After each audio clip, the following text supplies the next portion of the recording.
After a 5-month-long investigation, state police have made 2 arrests yesterday in connection to a kidnapping case in Marlboro. It happened back on September 11th, and that's when a 64-year-old woman was abducted from a Big Y parking lot. She was finally let go in Berlin, and then the suspects set her car on fire. And for months, these were the only pictures we had of one of the suspects from when they had used the victim's bank card at an ATM in a store in East Hartford. And today, one of those suspects appeared in court. Fox 61's Matt Karen was in the courtroom and joins us live with what we're learning about that suspect. Matt.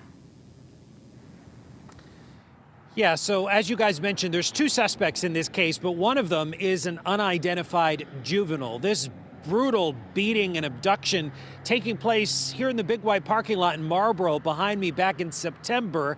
And today we got our first look at one of those suspects, 20-year-old Kenneth Gordon, who, when he was in the courtroom, didn't utter a single word.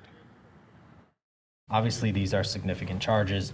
Our first look at 20-year-old Kenneth Gordon, the man accused of kidnapping and brutally beating a 64-year-old woman here at the Marlboro Big Y parking lot in September.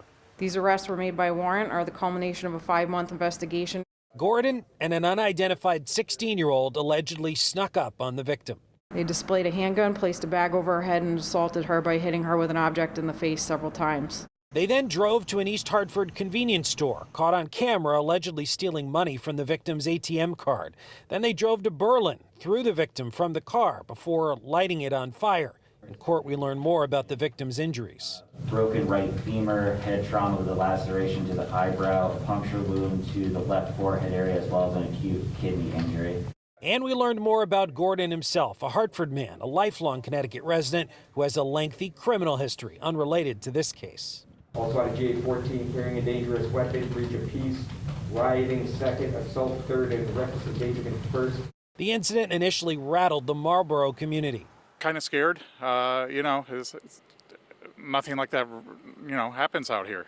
But in the days that followed, the community responded by rallying around the victim, raising money, donating food, putting whistles on windshields, and businesses even offering free self-defense classes. I just can't imagine the trauma that this poor woman went through. Followed by months of silence until finally a break in the case. Awesome. Yeah, no, that's great news, because it had been months since we heard anything. Now, today in court, the defense asked for Gordon's bond to be reduced to $500,000. The judge refused, citing the seriousness of the charges, so his bail is now set at $1 million. Gordon was appointed a public defender. He's expected to appear in court next on March 17th. Coming up on the news at 5, you'll hear our interview with a close family friend of the victim. We're live in Marlboro. Matt Karen, Fox 61 News.